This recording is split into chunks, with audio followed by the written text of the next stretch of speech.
Try ಮಾಡಿ ಆಚಿ chicken masala. ಆಚಿ chicken masala. ಭಾರತೀಯ ಜನತಾ ಪಾರ್ಟಿಯ ರಾಜ್ಯ ಕಾರ್ಯಕಾರಿಣಿಯ ಈ ವಿಶೇಷ ಸಂದರ್ಭದಲ್ಲಿ ವೇದಿಕೆ ಮೇಲೆ ಆಸೀನರಾಗಿರ್ತಕ್ಕಂಥ ನಮ್ಮೆಲ್ಲರ ಹಿರಿಯರು, ರೈತ ನಾಯಕರು, ಮಾಜಿ ಮುಖ್ಯಮಂತ್ರಿಗಳು, ಕೇಂದ್ರ ಸಂಸದೀಯ ಮಂಡಳಿಯ ಸದಸ್ಯರು ಆಗಿರುವಂತಹ ಸನ್ಮಾನ್ಯ ಶ್ರೀ BS ಯಡಿಯೂರಪ್ಪನವರೇ, ಗೌರವಾನ್ವಿತ ಕೇಂದ್ರದ ಸಚಿವರಾಗಿರುವಂತಹ ಗಜೇಂದ್ರ ಸಿಂಗ್ ಶೆಖಾವತ್ ರವರೇ, ರಾಜ್ಯದ ಉಸ್ತುವಾರಿಯನ್ನು ಹೊತ್ತಿರ್ತಕ್ಕಂಥ ನಮ್ಮ ರಾಷ್ಟ್ರೀಯ ಪ್ರಧಾನ ಕಾರ್ಯದರ್ಶಿಗಳು ಆಗಿರುವಂತಹ ಸನ್ಮಾನ್ಯ ಶ್ರೀ ರಾಧಾ ಮೋಹನ್ ದಾಸ್ ಅಗರ್ವಾಲ್ ಜಿರವರೇ,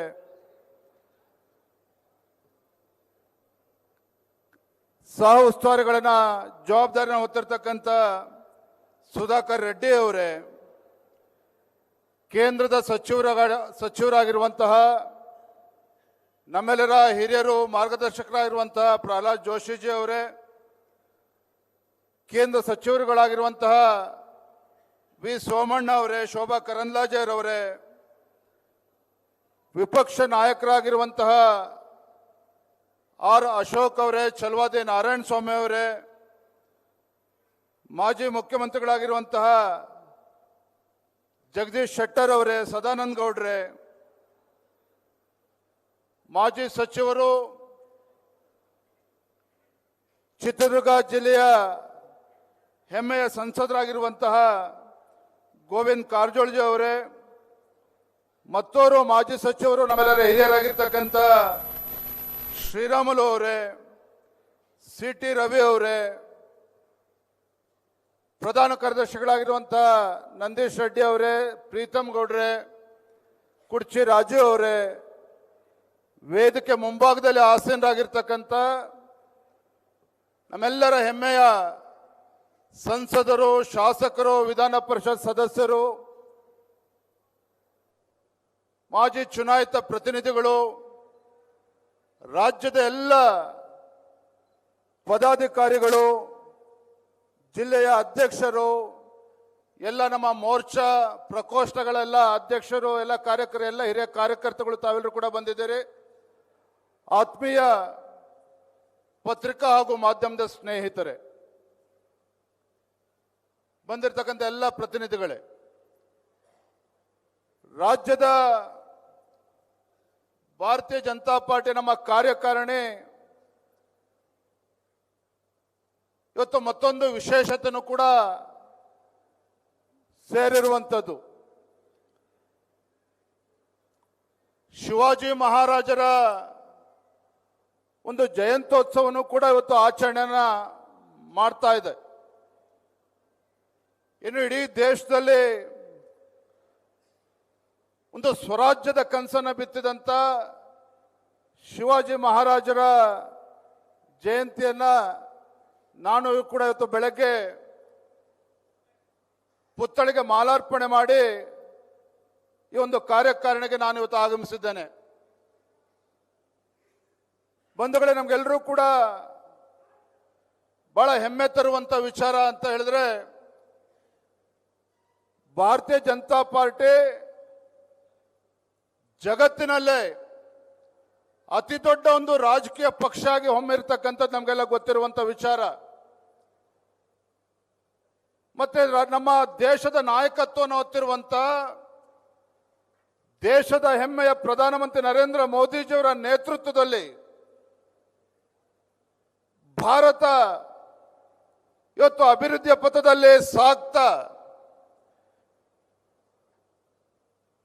ಭಾರತ ಇವತ್ತು ವಿಶ್ವ ಗುರು ಆಗಿ ಇವತ್ತು ಪರಿವರ್ತನೆ ಆಗಬೇಕು ಅನ್ನೋ ಸಂಕಲ್ಪದೊಂದಿಗೆ ಇವತ್ತು ಪ್ರಧಾನಮಂತ್ರಿಗಳು ಇವತ್ತೇನೋ ಹೆಜ್ಜೆಯನ್ನು ಇಡ್ತಾ ಇದ್ದಾರೆ.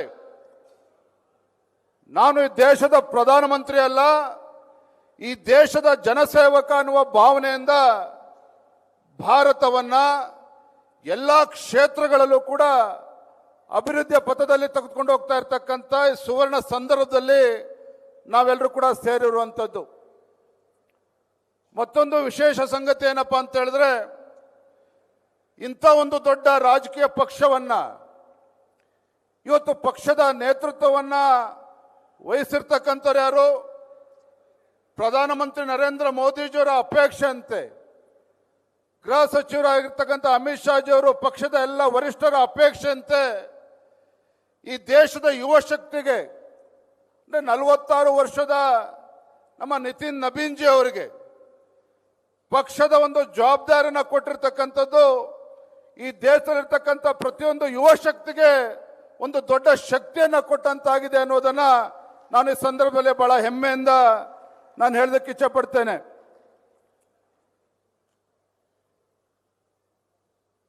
ಇತ್ತೀಚೆಗೆ ಗೌರವಾನ್ವಿತ ಹಣಕಾಸಿನ ಸಚಿವೆ ನಿರ್ಮಲಾ ಸೀತಾರಾಮನ್ ರವರು 9ನೇ ಬಜೆಟ್ ಅನ್ನ ಮಂಡನೆ ಮಾಡಿದ್ರು. ತಮ್ಮ ಬಜೆಟ್ಟಿನ ಮುಖೇನ ಏನು ನಮ್ಮ ಪ್ರಧಾನಮಂತ್ರಿ ನರೇಂದ್ರ ಮೋದಿಜಿಯವರ 2047 ಇಸ್ವಿಗೆ ವಿಕಸಿತ ಭಾರತ ಆಗಿ ಪರಿವರ್ತನೆ ಆಗಬೇಕು ಅನ್ನುವ ಸಂಕಲ್ಪ ಇತ್ತು ಪ್ರಧಾನಮಂತ್ರಿಗಳವ್ರದ್ದೇನಿದೆ. ಆ ಸಂಕಲ್ಪಕ್ಕೆ ಪೂರಕವಾಗಿ ನಿರ್ಮಲಾ ಸೀತಾರಾಮನ್ ರವರು ಇವತ್ತು ಬಜೆಟ್ ಅನ್ನು ಮಂಡನೆ ಮಾಡಿರ್ತಕ್ಕಂಥದ್ದು ಕೂಡ ನಾವು ನೋಡಿದ್ದೇವೆ.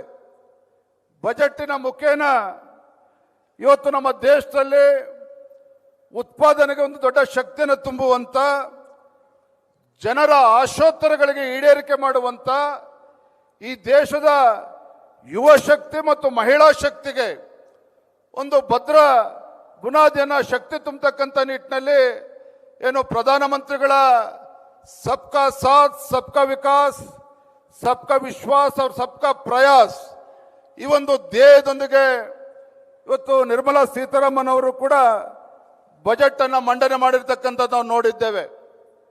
ತಮ್ಮ ಬಜೆಟ್ಟಿನ ಮುಖೇನ ಈ ದೇಶದ ಭದ್ರತೆ, ದೇಶದ ಸುರಕ್ಷತೆಗೂ ಕೂಡ ಒಂದು ಶಕ್ತಿ ತುಂಬುವಂತ ನಿಟ್ಟಿನಲ್ಲಿ ತಮ್ಮ ಬಜೆಟ್ ಅನ್ನ ಮಂಡನೆ ಮಾಡಿರ್ತಕ್ಕಂಥದ್ದನ್ನ ನಾವು ನೋಡಿದ್ದೇವೆ. ಇವತ್ತು ಪ್ರಧಾನಮಂತ್ರಿಗಳು ಯಾವ ರೀತಿ ನಮ್ಮ ದೇಶವನ್ನ ಮುನ್ನಡೆಸ್ತಾ ಇದ್ದಾರೆ, ಯಾವ ರೀತಿ ನಮ್ಮ ದೇಶದ ಆರ್ಥಿಕ ಶಕ್ತಿಯನ್ನ ಇವತ್ತು ಇನ್ನೂ ಕೂಡ ಮುಂದೆ ತೆಗೆದುಕೊಂಡು ಹೋಗ್ತಾ ಇದ್ದಾರೆ ಅನ್ನೋದನ್ನು ನಾವೆಲ್ಲರೂ ಕೂಡ ಗಮನಿಸ್ತಾ ಇದ್ದೇವೆ. ಯಾವ ಭಾರತ ಹಿಂದಿನ UPA ಸರ್ಕಾರ ಇದ್ದಾಗ ಆರ್ಥಿಕವಾಗಿ ಭಾರತವನ್ನು ಯಾರು ಕೂಡ ಗುರುತಿಸೋದಕ್ಕೆ ಸಾಧ್ಯ ಆಗ್ತಾ ಇರಲಿಲ್ಲ.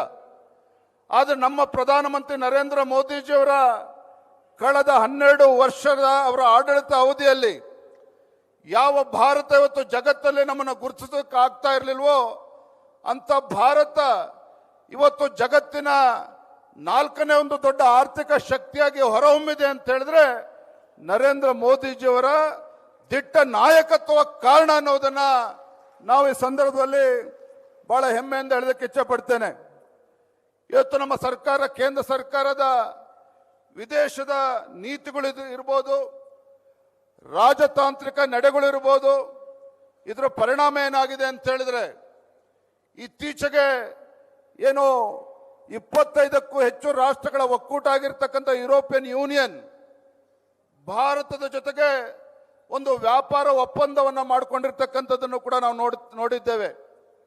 ಅಷ್ಟೇ ಅಲ್ಲ, ಇವತ್ತು ಅಮೆರಿಕವು ಕೂಡ ಭಾರತದ ಜೊತೆ ಸಂಬಂಧವನ್ನ ವೃದ್ಧಿ ಮಾಡ್ಕೋಬೇಕು, ಭಾರತದ ಶಕ್ತಿಯನ್ನು ಗುರುತಿಸಬೇಕು ಅಂತ ಹೇಳಿ ಏನು 50% ತೆರಿಗೆಯನ್ನ ನಮ್ಮ ದೇಶದ ಮೇಲೆ ಹೇರಿತ್ತೋ ಅದೇ ಅಮೆರಿಕ 50% ಇಂದ 18%ಗೆ ಇಳಿಸಿ ಭಾರತದ ಜೊತೆ ನಮ್ಮ ಸಂಬಂಧ ಉತ್ತಮವಾಗಿ ಇರಬೇಕು ಅನ್ನುವ ಸ್ಪಷ್ಟ ಸಂದೇಶವನ್ನು ಕೂಡ ಇವತ್ತು ಅಮೆರಿಕ ದೇಶವು ಕೂಡ ಕೊಟ್ಟಿರ್ತಕ್ಕಂಥದ್ದು ನಾವು ನೋಡ್ತಾ ಇದ್ದೇವೆ.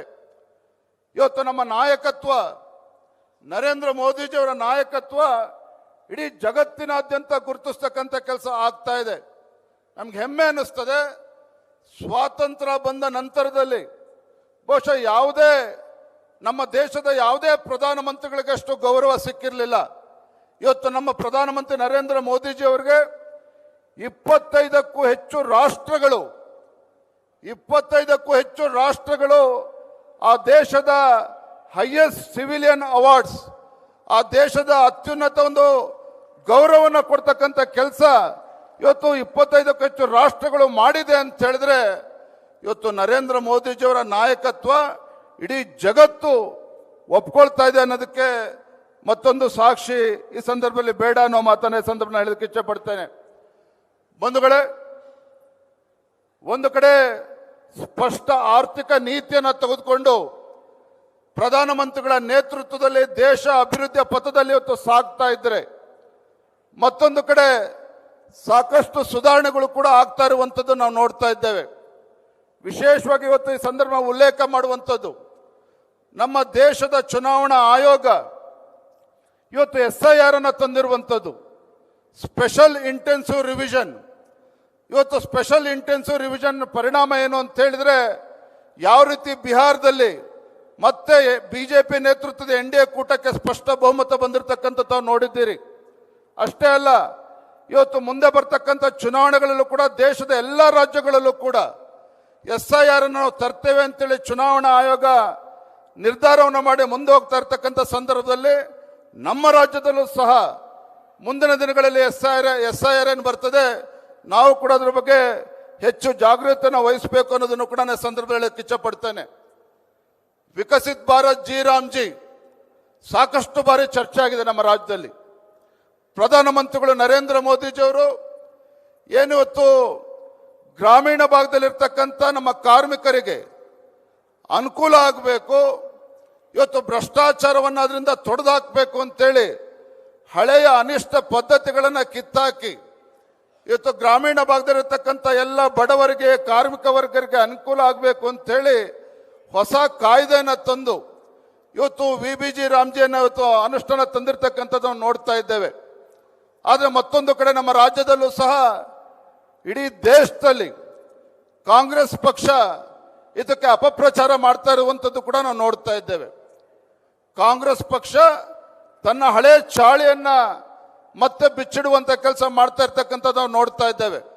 ಒಂದಂತೂ ಸತ್ಯ, ಹರಿಯಾಣ ರಾಜ್ಯದ ಚುನಾವಣೆ ಫಲಿತಾಂಶ ಇರ್ಬೋದು, ಮಹಾರಾಷ್ಟ್ರ ರಾಜ್ಯದ ಚುನಾವಣೆಗಳಲ್ಲಿ ಮತ್ತೊಮ್ಮೆ ಭಾರತೀಯ ಜನತಾ ಪಾರ್ಟಿ ಗೆದ್ದಿರುವಂಥದ್ದು, ಮತ್ತೊಂದು ಕಡೆ ಬಿಹಾರ ರಾಜ್ಯದಲ್ಲಿ ಭಾರತೀಯ ಜನತಾ ಪಾರ್ಟಿ ಅಭೂತಪೂರ್ವ ಗೆಲುವು, ಮತ್ತೊಂದು ಕಡೆ ಮಹಾರಾಷ್ಟ್ರದ ಅಲ್ಲಿಯ ಸ್ಥಳೀಯ ಚುನಾವಣೆಗಳು ಇರ್ಬೋದು, ಅದೇ ರೀತಿ ಕೇರಳದಲ್ಲೂ ಕೂಡ ತಿರುವನಂತಪುರಮಲ್ಲೂ ಕೂಡ ಅಲ್ಲಿಯ ಸ್ಥಳೀಯ ಚುನಾವಣೆಯಲ್ಲಿ ಭಾರತೀಯ ಜನತಾ ಪಾರ್ಟಿಗೆ ಒಂದು ಐತಿಹಾಸಿಕ ಗೆಲುವು ಸಿಕ್ಕಿರ್ತಕ್ಕಂಥದ್ದು ಕೂಡ ಇಡೀ ದೇಶದ ನಮ್ಮ ಕಾರ್ಯಕರ್ತರು ಸಂಭ್ರಮವನ್ನು ಆಚರಣೆ ಮಾಡಿದ್ದಾರೆ. ಇವೆಲ್ಲ ಕಾರಣಗಳಿಗೆ ಇವತ್ತು ಕಾಂಗ್ರೆಸ್ ಪಕ್ಷ ದಿಕ್ಕಾಪಾಲಾಗಿ ಹೋಗಿರುವಂಥದ್ದು. ಅವರು ಕೇವಲ ಕಾಂಗ್ರೆಸ್ ಇವತ್ತು ಉಸಿರಾಡ್ತಾ ಇರ್ತಕ್ಕಂಥದ್ದು ತೆಲಂಗಾಣ, ಹಿಮಾಚಲ ಪ್ರದೇಶ ಮತ್ತು ಕರ್ನಾಟಕದಲ್ಲಿ ಮಾತ್ರ. ಈ 3 ರಾಜ್ಯಗಳಲ್ಲಿ ಮಾತ್ರ ಇವತ್ತು ಕಾಂಗ್ರೆಸ್ ಉಸಿರಾಡ್ತಾ ಇರ್ತಕ್ಕಂಥದ್ದು. ಆದರೆ 3 ರಾಜ್ಯಗಳ ಪರಿಸ್ಥಿತಿಗಳ ಬಗ್ಗೆ ನಿಮಗೆಲ್ಲ ಗೊತ್ತಿದೆ. ಕರ್ನಾಟಕದ ಬಗ್ಗೆ ಮಾತನಾಡೋದಾದರೆ ಕಳೆದ 2.25 ವರ್ಷದಲ್ಲಿ ಕಾಂಗ್ರೆಸ್ ಸಿದ್ದರಾಮಯ್ಯನವರ ನೇತೃತ್ವದ ಕಾಂಗ್ರೆಸ್ ಸರ್ಕಾರ ರಾಜ್ಯದಲ್ಲಿ ಅಧಿಕಾರಕ್ಕೆ ಬಂದ ಮೇಲೆ ಒಂದು ಕಡೆ ಅಭಿವೃದ್ಧಿ ಅಂತಕ್ಕಂಥದ್ದು ಸಂಪೂರ್ಣವಾಗಿ ನಿಂತು ಹೋಗಿರ್ತಕ್ಕಂಥದ್ದು, ಮತ್ತೊಂದು ಕಡೆ ಭ್ರಷ್ಟಾಚಾರ. ಇವತ್ತು ಆಡಳಿತ ಪಕ್ಷದ ಶಾಸಕರೇ ಇವತ್ತು ಕಾಂಗ್ರೆಸ್ ಸರ್ಕಾರದ ವಿರುದ್ಧ ದಂಗೆ ಏಳ್ತಕ್ಕಂಥ ಪರಿಸ್ಥಿತಿನೂ ಕೂಡ ನಿರ್ಮಾಣ ಆಗಿರುವಂಥದ್ದು ತಾವೆಲ್ಲರೂ ಕೂಡ ನೋಡ್ತಾ ಇದ್ದೀರಿ. ವಿಶೇಷವಾಗಿ ನಮ್ಮ ಕರ್ನಾಟಕ ರಾಜ್ಯದಲ್ಲಿ ಕಾಂಗ್ರೆಸ್ ಸರ್ಕಾರ, ಸಿದ್ದರಾಮಯ್ಯ ಸರ್ಕಾರ ಬಂದಾಗಿನಿಂದ ಒಂದು ಕಡೆ ಹಿಂದೂ ಕಾರ್ಯಕರ್ತರುಗಳ ಹತ್ಯೆ ಆಗ್ತಾ ಇರುವಂಥದ್ದು ನಾವು ನೋಡ್ತಾ ಇದ್ದೇವೆ, ಮತ್ತೊಂದು ಕಡೆ ದಲಿತರ ಹತ್ಯೆಯನ್ನು ಕೂಡ ಆಗ್ತಾ ಇರುವಂಥದ್ದು ನಾವು ನೋಡ್ತಾ ಇದ್ದೇವೆ. ಇದೇ ದಕ್ಷಿಣ ಕನ್ನಡದಲ್ಲಿ ನಮ್ಮ ಕಾರ್ಯಕರ್ತರ ಹತ್ಯೆ ಆಯಿತು, ಅಲ್ಲೂ ಕೂಡ ಸುಹಾಸ್ ಶೆಟ್ಟಿ ಅವರ ಹತ್ಯೆ ಪ್ರಕರಣ ಆಯಿತು. ತದನಂತರದಲ್ಲಿ ಪಕ್ಕದ ಯಲ್ಲಾಪುರದಲ್ಲಿ ಒಬ್ಬ ದಲಿತ ಮಹಿಳೆ ಹತ್ಯೆ ಆದರೂ ಕೂಡ ಈ ಸರ್ಕಾರ ಹೋಗಿ ಕನಿಷ್ಠ ದಲಿತ ಕುಟುಂಬಕ್ಕೆ ಪರಿಹಾರವನ್ನು ಕೊಡುವಂತ ಕೂಡ ಈ ಕಾಂಗ್ರೆಸ್ ಸರ್ಕಾರದ ಕೈಯಲ್ಲಿ ಮಾಡೋದಕ್ಕೆ ಸಾಧ್ಯ ಆಗಲಿಲ್ಲ. ಅದೇ ರೀತಿ ಕೊಪ್ಪಳ ಜಿಲ್ಲೆನಲ್ಲಿ ಕೊಪ್ಪಳದಲ್ಲೂ ಕೂಡ ಗವಿಯಪ್ಪ ಒಬ್ಬ ಪರಿಶಿಷ್ಟ ಪಂಗಡಕ್ಕೆ ಸೇರಿರ್ತಕ್ಕಂಥ ಒಬ್ಬ ಹಿಂದೂ ಕಾರ್ಯಕರ್ತನ ಹತ್ಯೆ ಆಯಿತು. ಅಲ್ಲೂ ಕೂಡ ಇವರು ಸರ್ಕಾರ ಹೋಗಿ ಅವರಿಗೆ ಪರಿಹಾರವನ್ನು ಕೊಡೋದಕ್ಕೆ ಸಾಧ್ಯ ಆಗಲಿಲ್ಲ. ಒಟ್ಟಾರೆಯಾಗಿ ಹೇಳೋದಾದ್ರೆ ಈ ಕಾಂಗ್ರೆಸ್ ಸರ್ಕಾರ ಬಂದಾಗಿನಿಂದ ಕಾನೂನು ಸುವ್ಯವಸ್ಥೆ ಸಂಪೂರ್ಣವಾಗಿ ಹದಗೆಟ್ಟಿರುವಂಥದ್ದು. ಯಾವ ಮುಖ್ಯಮಂತ್ರಿಗಳ ತವರು ಜಿಲ್ಲೆ ಕಾವೇರಿಯ ಉಗಮ ಸ್ಥಳ ಆಗಿರ್ತಕ್ಕಂಥ ಮೈಸೂರು ಇವತ್ತು ಡ್ರಗ್ಗಳಿಗೆ ಉಗಮ ಸ್ಥಳ ಆಗಿರುವಂಥದ್ದು ಇಡೀ ದೇಶದ ಜನ ಇವತ್ತು ನೋಡ್ತಾ ಇದ್ದಾರೆ. ಇವತ್ತು ಈ ಸರ್ಕಾರ ಬಂದಾಗಿನಿಂದ ಇವತ್ತು ಕಾನೂನು ಸುವ್ಯವಸ್ಥೆ ಸಂಪೂರ್ಣವಾಗಿ ಹದಗೆಟ್ಟಿ ಮುಖ್ಯಮಂತ್ರಿಗಳ ತವರು ಜಿಲ್ಲೆನಲ್ಲಿ ತಮಗೆಲ್ಲ ಗೊತ್ತಿದೆ, ದಸರಾ ಸಂದರ್ಭದಲ್ಲಿ ಪಾಪ ಬಲೂನ್ ಮಾಡ್ತಕ್ಕಂಥ ಅಲೆಮಾರಿ ಸಮುದಾಯದ ಬಡ ಕುಟುಂಬ ಆ ದಸರಾ ಸಂದರ್ಭದಲ್ಲಿ ಆ ಕುಟುಂಬಕ್ಕೆ ಸೇರಿರ್ತಕ್ಕಂಥ 10 ವರ್ಷದ ಹೆಣ್ಣು ಮಗಳ ಮೇಲೆ ಮಗು ಮೇಲೆ ಅತ್ಯಾಚಾರಕ್ಕೆ ಕೊಲೆ ಆದರೂ ಸಹ ಇವತ್ತು ಯಾವ ರೀತಿ ಇವತ್ತು ಇಡೀ ದೇಶದಲ್ಲಿ ಚರ್ಚೆ ಆಗಿದೆ ತಾವು ನೋಡಿದ್ದೀರಿ. ಅಂದರೆ ಈ ರೀತಿ ಕಾನೂನು ಸುವ್ಯವಸ್ಥೆ ಸಂಪೂರ್ಣವಾಗಿ ಹದಗೆಟ್ಟಿರ್ತಕ್ಕಂಥದ್ದು ಒಂದು ಕಡೆ ಆದರೆ, ಅಹಿಂದ ಹೆಸರು ಹೇಳಿಕೊಂಡು ರಾಜ್ಯದ ಚುಕ್ಕಾಣಿ ಹಿಡಿದಿರ್ತಕ್ಕಂಥ ಸಿದ್ದರಾಮಯ್ಯ ಸರ್ಕಾರ ಇವತ್ತು ಅಲ್ಪಸಂಖ್ಯಾತರ ಓಲೈಕೆಯನ್ನ ಮಾಡೋದು ಬಿಟ್ಟರೆ ಎಲ್ಲ ಹಿಂದುಳಿದ ಸಮುದಾಯಗಳು, ಪರಿಷ್ಠ ಜಾತಿ ಪರಿಷ್ಠ ಪಂಗಡಗಳ ಸಮುದಾಯಗಳ ಏಳಿಗೆಯನ್ನು ಸಂಪೂರ್ಣವಾಗಿ ಮರ್ತಿರ್ತಕ್ಕಂಥದ್ದು ನಾವು ಗಮನಿಸ್ತಾ ಇದ್ದೇವೆ. ಮೊನ್ನೆ ಸದನದಲ್ಲೂ ಕೂಡ ನಾವು ಮಾತನಾಡಿದ್ದೇವೆ. ಮಾನ್ಯ ಆರ್ ಅಶೋಕ್ ಅವರು, ಚಲವಾದಿ ನಾರಾಯಣ ಸ್ವಾಮಿ ಅವರ ನೇತೃತ್ವದಲ್ಲಿ ನಮ್ಮೆಲ್ಲ ಶಾಸಕರು, ವಿಧಾನ ಪರಿಷತ್ ಸದಸ್ಯರುಗಳು ಸದನದಲ್ಲೂ ಕೂಡ ಈ ಸರ್ಕಾರದ ಈ ಒಂದು ಕುತಂತ್ರವನ್ನ ಬಿಚ್ಚಿಡ್ತಕ್ಕಂಥ ಕೆಲಸವನ್ನು ಕೂಡ ನಾವು ಸದನದಲ್ಲೂ ಕೂಡ ಮಾಡಿರ್ತಕ್ಕಂಥದ್ದು. ವಿಶೇಷವಾಗಿ ನಾವು ಈ ಸಂದರ್ಭದಲ್ಲಿ ಉಲ್ಲೇಖ ಮಾಡುವಂಥದ್ದು, ಅಹಿಂದ ಹೆಸರು ಹೇಳಿಕೊಂಡು ರಾಜ್ಯದ ಚುಕ್ಕಾಣಿ ಹಿಡಿದಿರ್ತಕ್ಕಂಥ ಸಿದ್ದರಾಮಯ್ಯನವರು ಹಿಂದೆ ಭಾರತೀಯ ಜನತಾ ಪಾರ್ಟಿ ಸರ್ಕಾರ ಇದ್ದಾಗ, ಸನ್ಮಾನ್ಯ BS ಯಡಿಯೂರಪ್ಪನವರು ರಾಜ್ಯದ ಮುಖ್ಯಮಂತ್ರಿಗಳಿದ್ದಾಗ ರಾಜ್ಯದಲ್ಲಿರುವಂತಹ ಇವತ್ತು ಹಿಂದುಳಿದ ಸಮುದಾಯಗಳು, ನೇಕಾರ ಸಮುದಾಯ ಇರ್ಬೋದು, ಇವತ್ತು ಸವಿತಾ ಸಮಾಜ ಇರ್ಬೋದು, ಈ ರೀತಿ ಅನೇಕ ಸಮಾಜಗಳ ಅಭಿವೃದ್ಧಿಗೋಸ್ಕರ ಬೋರ್ಡ್ಗಳನ್ನು ಮಾಡಿ 550 ಕೋಟಿಗೂ ಹೆಚ್ಚು ಅನುದಾನವನ್ನು ಕೊಟ್ಟಿದ್ರು. 550 ಕೋಟಿಗೂ ಹೆಚ್ಚು ಅನುದಾನವನ್ನು ಹಿಂದಿನ ಬಿಜೆಪಿ ಸರ್ಕಾರದಲ್ಲಿ ಸನ್ಮಾನ್ಯ ಯಡಿಯೂರಪ್ಪನವರು ಕೊಟ್ಟಿದ್ರು. ಆದರೆ ಕಾಂಗ್ರೆಸ್ ಸರ್ಕಾರ ಬಂದ ಮೇಲೆ, ಸಿದ್ದರಾಮಯ್ಯನವರು ಮುಖ್ಯಮಂತ್ರಿಗಳಾದ ಮೇಲೆ ರಾಜ್ಯದ ಜನ ಸಹಜವಾಗಿಯೇ ನಿರೀಕ್ಷಣೆ ಇಟ್ಕೊಂಡಿದ್ರು. ಅಹಿಂದ ಹೆಸರು ಹೇಳಿಕೊಂಡು ಮುಖ್ಯಮಂತ್ರಿ ಆಗಿರ್ತಕ್ಕಂಥವ್ರು ಕನಿಷ್ಠ ಒಂದು 2-3 ಸಾವಿರ ಕೋಟಿ ಆದರೂ ಕೂಡ ಈ ನಿಗಮಗಳಿಗೆ ನೀಡ್ತಾರೆ. ಅದರ ಮುಖೇನ ಆ ಹಿಂದುಳಿದ ಸಮುದಾಯಗಳು, ಅಂತ ಅಲೆಮಾರಿ ಸಮುದಾಯಗಳಿಗೆ, ಕಾಯಕ ಸಮುದಾಯಗಳಿಗೆ ಬದುಕು ಕಟ್ಕೊಳ್ತಕ್ಕಂಥ ಒಂದು ವ್ಯವಸ್ಥೆನ ಮಾಡಿಕೊಡ್ತಾರೆ ಅಂತ ಅನ್ಕೊಂಡ್ರೆ, ಕಾಂಗ್ರೆಸ್ ಸರ್ಕಾರ ಮಾಡಿರುವಂಥದ್ದೇನು ಅಂತ ಹೇಳಿದ್ರೆ, ಬಿಜೆಪಿ ಸರ್ಕಾರ ಇದ್ದಾಗ ಇನ್ನೂ 550 ಕೋಟಿ ಕೊಟ್ಟರೆ, ಕಾಂಗ್ರೆಸ್ ಸರ್ಕಾರ ಕೊಟ್ಟಿರ್ತಕ್ಕಂಥದ್ದು ಕೇವಲ 250 ಕೋಟಿಗಳು ಮಾತ್ರ. ಆ 250 ಕೋಟಿನಲ್ಲಿ ಬಿಡುಗಡೆ ಆದರೂ ಕೂಡ ಕಾರ್ಯಕ್ರಮ ಅನುಷ್ಠಾನ ಆಗಿರ್ತಕ್ಕಂಥದ್ದು ಕೇವಲ 50% ಮಾತ್ರ.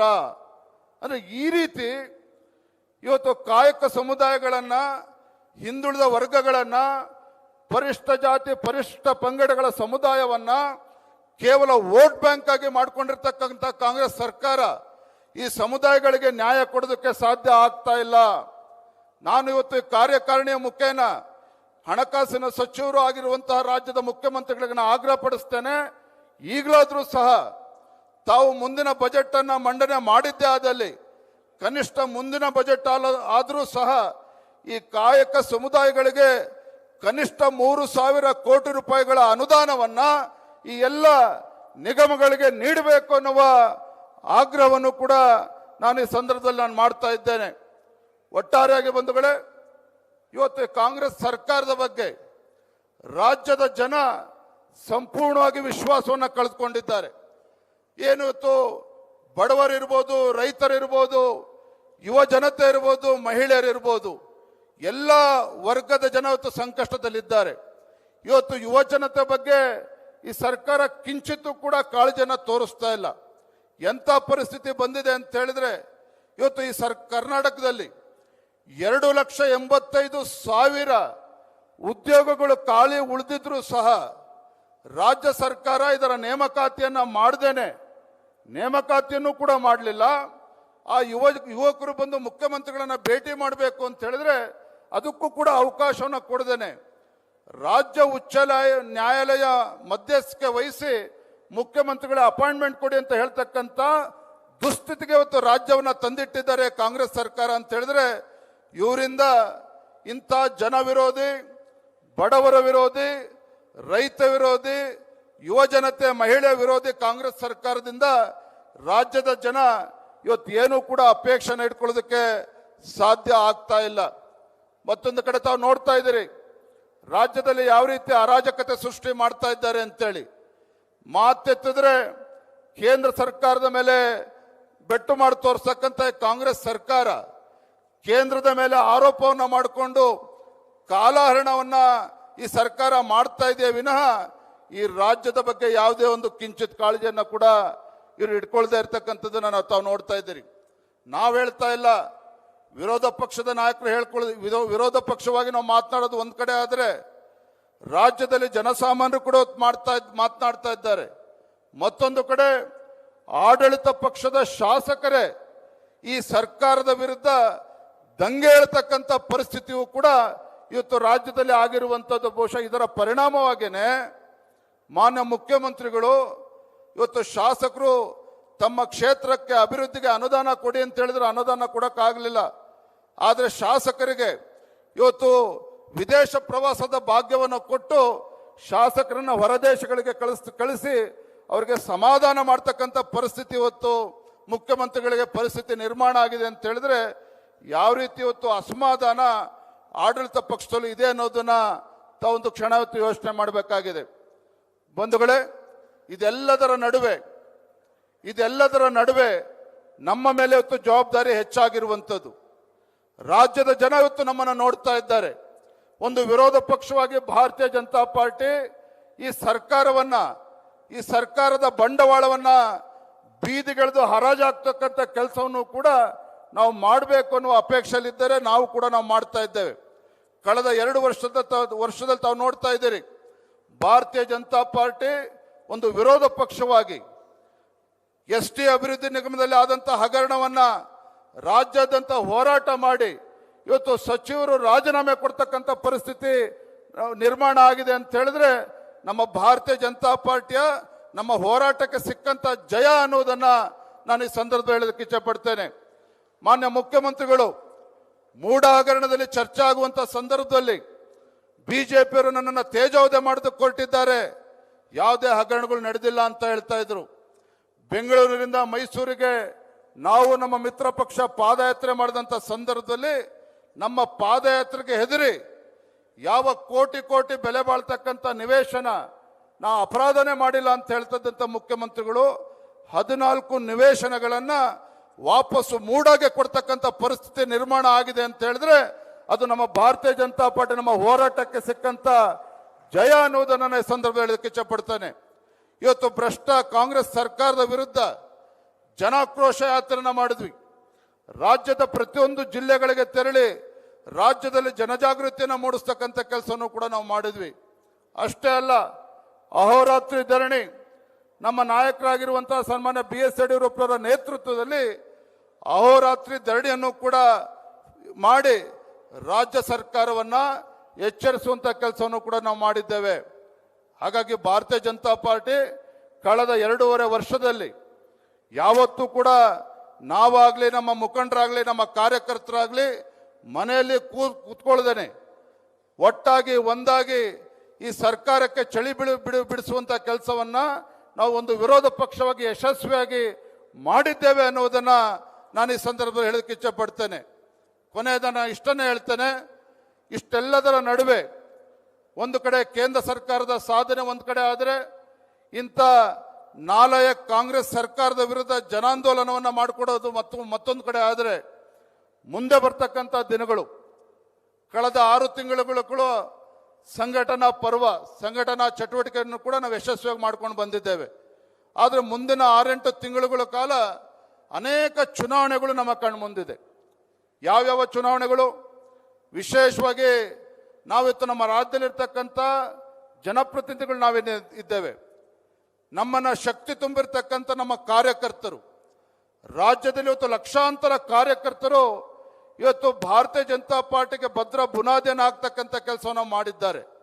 ಅಂತ ಕಾರ್ಯಕರ್ತರ ಚುನಾವಣೆ ಇವತ್ತು ಮುಂದೆ ಬರ್ತಾ ಇರುವಂಥದ್ದು. ಇವತ್ತು ಗ್ರಾಮ ಪಂಚಾಯತಿ ಚುನಾವಣೆ ಬರ್ತದೆ, ಅಲ್ಲಿ ನಮ್ಮ ಕಾರ್ಯಕರ್ತನ ಗೆಲ್ಲಿಸುವಂತ ಕೆಲಸ ಆಗಬೇಕಾಗಿದೆ.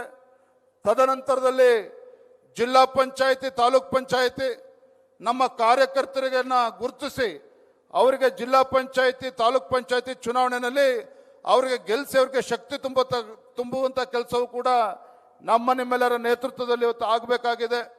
ಇದರ ನಡುವೆ ಗ್ರೇಟರ್ ಬೆಂಗಳೂರು ಅಥಾರಿಟಿ ನಮ್ಮ ವಿರೋಧದ ನಡುವೆನೂ ಸಹ ಇವತ್ತು GBA ತಂದಂತ ಸಂದರ್ಭದಲ್ಲಿ GBA ಚುನಾವಣೆಗಳು ಕೂಡ ಬರೋದಿದೆ.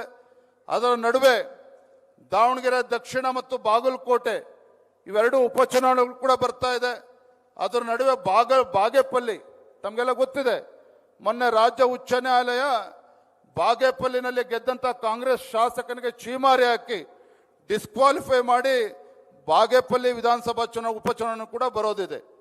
ಇದರ ನಡುವೆ ವಿಧಾನ ಪರಿಷತ್ ಚುನಾವಣೆ, ಈ ರೀತಿ ಎಲ್ಲ ಸರಣಿ ಚುನಾವಣೆಗಳು ಮುಂದಿನ 6-7 ತಿಂಗಳುಗಳು ಬರ್ತಕ್ಕಂಥದ್ದು ನಮ್ಮ ಕಣ್ಣು ಮುಂದೆ ಇದೆ. ಹಾಗಾಗಿ ಎಲ್ಲವನ್ನು ಕೂಡ ನಾವು ಮನಸ್ಸಲ್ಲಿ ಇಟ್ಕೊಂಡು ನಾವೆಲ್ಲರೂ ಕೂಡ ಒಟ್ಟಾಗಿ ಒಂದಾಗಿ ಒಂದು ಧ್ವನಿಯಲ್ಲಿ ಇವತ್ತು ರಾಜ್ಯಾದ್ಯಂತ ಸಂಚರಿಸಿ ನಮ್ಮ ಕಾರ್ಯಕರ್ತರನ್ನ ಈ ಚುನಾವಣೆಯಲ್ಲಿ ಗೆಲ್ಲಿಸ್ತಕ್ಕಂಥ ನಿಟ್ಟಿನಲ್ಲಿ ನಾವೆಲ್ಲರೂ ಕೂಡ ಇವತ್ತು ಸಾಗಬೇಕಾಗಿದೆ.